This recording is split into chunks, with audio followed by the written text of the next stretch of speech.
Is it? Yeah, it's the first time I've been outside since I drove in this morning. It feels it.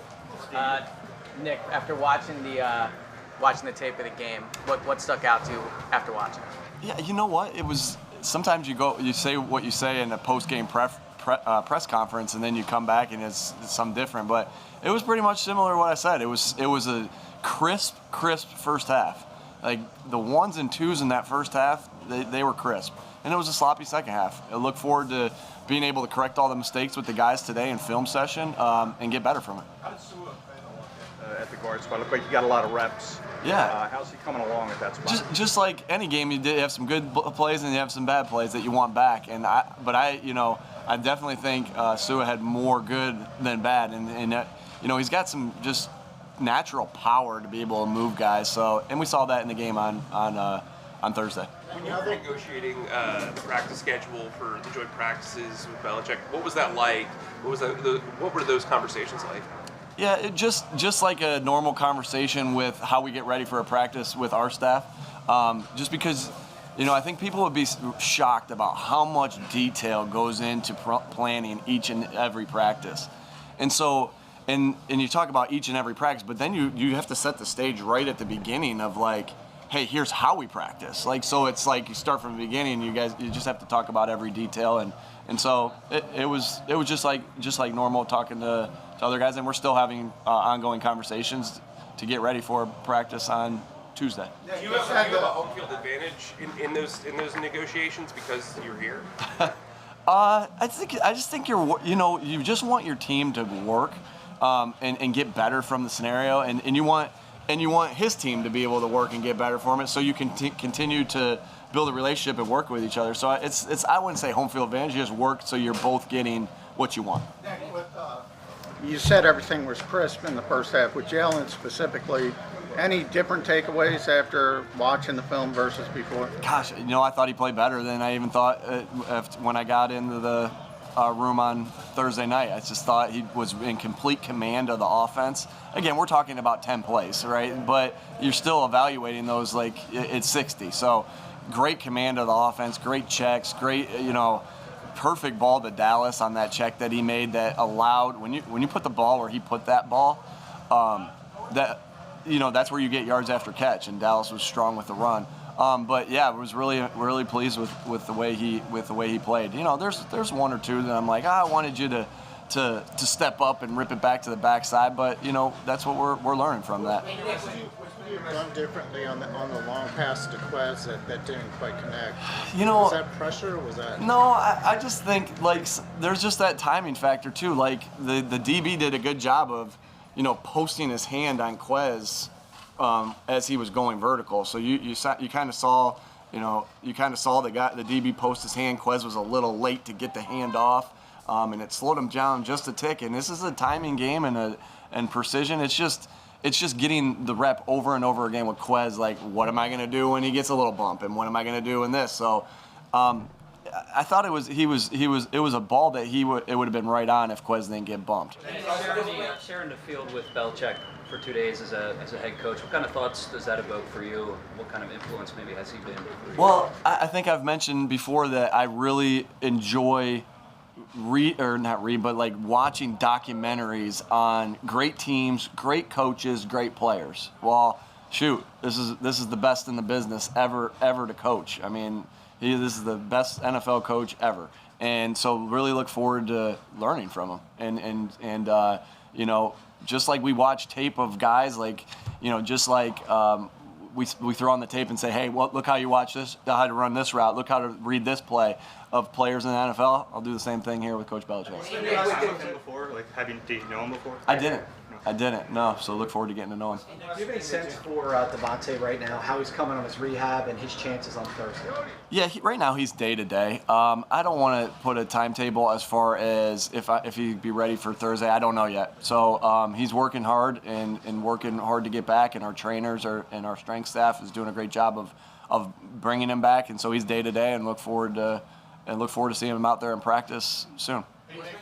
A lot of first-year coaches don't like doing joint practices because they're just trying to put their thing in the first year. To do 2 of them, what do you see the value as to do 2 different sets of them? Yeah, I just think the monotony of camp sometimes you get to go against other people and just work your game versus other people, and it's game like, right? And so, but it's in a controlled setting. You can't get enough of those game-like situations because, you may have something scripted for practice, and this is just like a game goes. You have something scripted, you'll go through it, and then something pops up, and you got to adjust to it. Like, the more we can put ourselves in that scenario as coaches and players, the better. What's been your messaging to Jalen in terms of protecting himself and knowing when to slide, when not to, when to throw the ball away, when not to? Yeah, that's a good question. I mean, exactly that. Know when to protect yourself and know when to extend plays. One of his greatest abilities that he has, though, is to extend plays. But there's also a time when you got to know, hey, this play's done. Play the next play. Save yourself a hit. So it really is. It's play, Jeff. It's play by play, and it's like, did I think you should extend this one? No. Did I think you did a good job extending this one? Yeah. And just trying to teach it just like you teach any other thing. Should you ever try and take on a tackler, or should you always slide? Again, that's sometimes like when you slide. I think there's times where there's times when if you slide, you put yourself at risk too because the guys are coming in as well, and so there's times where a dive is better than a slide, and so we always want to limit his hits. We always want to limit any quarterback's hits. Like I think I've told you guys this before. Like my favorite stat to look at when you're good at this stat is sacks, and that's one of the most important. Like how are we protecting our quarterback? Because that's a huge thing to protect the quarterback and take the hits off of them, and it's no different in a scrambling situation. Hey Nick, with Dillard hurt and with the way Jordan's playing, are you going into this now thinking that Jordan's your starting left tackle? We still got a lot of time, Zach. We still got a lot of time to work through everything, and a lot more time before we play Atlanta. So not there yet. Just want to continue to see Jordan get better every single day. What's the biggest thing you learned from Mike McCoy when you served under him? Yeah, it's great to have him here. Yeah, it's really great to have him here and see him practice. He was. I always respected how much Mike paid attention to situations. He just there's so many situations that pop up in a game, and I'm not just talking about third down. I'm not talking about red zone. I'm including those 2-minute backed up 4-minute. I'm including those, but there's so many situations within situations. There's so many things that pop up, and he always spent a ton of time talking about those things and practicing those things and walking through those things, and it made us a smarter football team. I do believe that we definitely became a smarter football team because of it, and so I always took that from him. And he was always I always thought he was great with our families too. Like my wife can't wait to see him today, right? And so. To say hi to him because he was just always great with the families, and it made it a family atmosphere there at the Chargers. Getting back to your extending sort of the play conversation, what's the teaching point for climbing the pocket versus flushing out? Do you prefer? I mean, is that something you kind of? Again, it's play by play. I mean, Jalen and I haven't watched a game together yet, but. Yeah, I'm gonna tell him on the one where he scrambled that, like, boom, step up in the pocket and take a look at where Dallas was on that play against cover 2 and rip it to him and then run. So it's you don't want to take away what one of his biggest values are. You want him to use that with all his other talents, right? Because he did a great job of stepping up in the pocket, and we'll talk about that play today. But I don't ever want to limit him to with what he's gifted at. But then again, you're just trying to make improvements of when you stay in the pocket as well. Nick, there was 11 running plays the other night with the running back competition, pretty tight. Is there anything you take away from what you saw Thursday night from that position? Yeah, it's just, again, we're evaluating the running backs on everything, right? It's not just the running plays. It's the protections, it's the routes, it's all sorts of things. We really, this is no secret. We really are going to use our running backs in the pass game. We're going to. They create great mismatches in games. So, we were able to, it didn't have a lot of offensive plays. I believe we had 45 offensive plays. So every play's an evaluation. A couple plays that really stick out. I'll mention a couple guys by name. Jordan Howard had a pickup on a third down where he just drilled the guy. That was awesome to see. You love that intensity there. and I'm talking about pass plays, and then Kenny Gainwell had a chip on a defensive end, and as we watched in the coaches meeting, we were like, ooh, that one hurt. That slowed that guy down the next time. So it was good to see the physical play of the back. Kenny also slipped a tackle. The guy had him wrapped up. You just saw how strong he is in the lower body. So we're evaluating, even though it wasn't as many running plays as we normally would do. It was still a great tool to evaluate. Obviously, with Andre injured again in camp, last year we spoke about how much it weighed on him to have that injury. Obviously, this one's not as serious, but what is your message to him, and have you had the opportunity to talk to him about keeping his mental state? Yeah, Jeff, we've talked to the entire team about adversity, and that was one of our talks to the team in a team meeting, and that guys, adversity's coming, right? If you go 17-0, it may not come as much. But adversity's coming. Even if you go 17-0, guys are going to get dinged. Guys are going to get, and it's just how do you learn from the adversity and move on and just play the next play? And that's just there's no difference between a loss, a bad play, an injury, etc. It's just learning that, and that's just the mentality we're trying to have. And we feel like we get that. Really, to be honest with you, the same way we get play. You stress it. You talk about it. So, hey, on this play, I want this, this, this, and this. The job description is very clear. Hey, when adversity hits, I want this, this, this, and this. It's the same kind of format of how we talk to the players about it. And Nick, we're still learning about you as a game manager.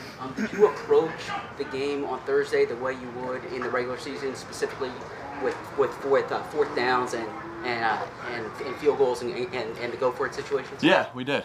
We did, actually, Zach. It was just that, for me to go out and try to do that game one, that I didn't think that would make sense, so we wanted to follow the format the same way. And we, again, you follow, you have a chart of what you think about, but there's also a gut feeling to it, right?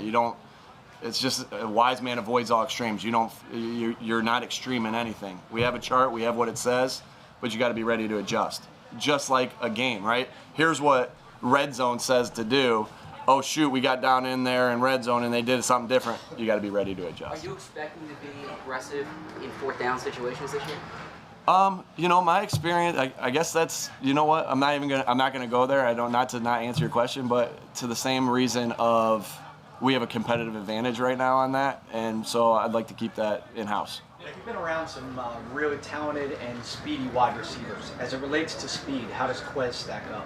Yeah, you saw that pull away from those guys in the game. Yeah, there's just been a couple times where Quez has run a route, and I don't want to give him an unfair comparison because he's still got work. We all got work to do, right? But there was a couple times that he's ran a play, and I'm like, gosh, that looked like Travis Benjamin, who we had and who led the NFL in yards per catch back in 2016. Or, man, did you see how he ran that post? That looked like T.Y. Hilton. Like, so. You always do that with players. Like, oh, did you see how this guy, did you see how Zach ran that pivot route? It looked like Antonio Gates. You compare guys to what you've had in the past, and Quez is no different than our other conversations. We've seen Miles Sanders really work on his hands out here, but we have seen some drops. What are the teaching points? How can you guys help him get over that? Yeah, he's working at it because he knows that he's got to continue to improve there. So I love the fact that he's doing that. We've seen Miles drop a couple, of angle routes is really where we've really seen it, and that's coming back in and looking at the quarterback and the angle that it's coming through. So we're just trying to simulate that as much as possible. We've had this issue with, I don't want to say it's an issue because he's dropped 2 balls in practice, but we've had the same thing happen with a wide receiver we had in the past, and there's just, and so it's nice the fact that you kind of have a blueprint, right? You go through something, like this is anything, right? You go through an adversity, this receiver dropping passes, and you can either learn from it or do everything you're doing the exact same, right? And so you learn from it, and you add a couple of catching drills that you potentially to your routine. And so we feel like we've been through this, and we're going to do the same thing with Miles. The decision to play Brendan Brooks, it was his first time in a game since 2019. How did you think he looked, and what kind of sign is that going forward? Quick, powerful, explosive. He's a really good football player. So just wanted to get him out there with the rest of the offensive line, and I was excited the way he played. Jamal has talked in the past, getting back to Miles, he's talked about you need these traits. You need the runner, the pass receiver, the pass protector, so forth. As a play caller, does it make it more difficult if you have to piecemeal that? Or would you rather have it, one guy so you don't tip your hand? I think I've always been, and especially in that room, piecemeal it together. And that's our job as coaches to make sure you're not tipping your hand, right? So it's like, okay, if this guy fits this role, he can't just do this role or the defense is going to know it. So it is, and you got to have guys that have rest too, right? So I like that we do it by committee because, and that we've always done it by committee because it gives the guy rest. But guys are good. That's just our job as coaches. Who does what well, and let them do that, but without giving any tips to the defense. Last one, guys. When you have a mobile quarterback like Jalen, how much does it limit a defense's ability to play a lot of man against you? Yeah, I think what we've seen really is like 2-man is like the one that you really think about. Like, they ain't playing 2-man against us. Now, there's different ways defenses can do that because they can play 2-man and spy you, right? But then they only have a 3-man rush, so you're taking risks there too. Like this last year, like we were like, well, we're gonna get 2-man this week. We had Phillip, and he was able to deliver. He did so many other things really well, and so but we knew we were getting 2-man. And this year, we haven't been into the game planning per se of a full game plan, but I'm expecting not to get as much of that, to be 100% honest with you. All right, thanks, Dope. Thanks, guys.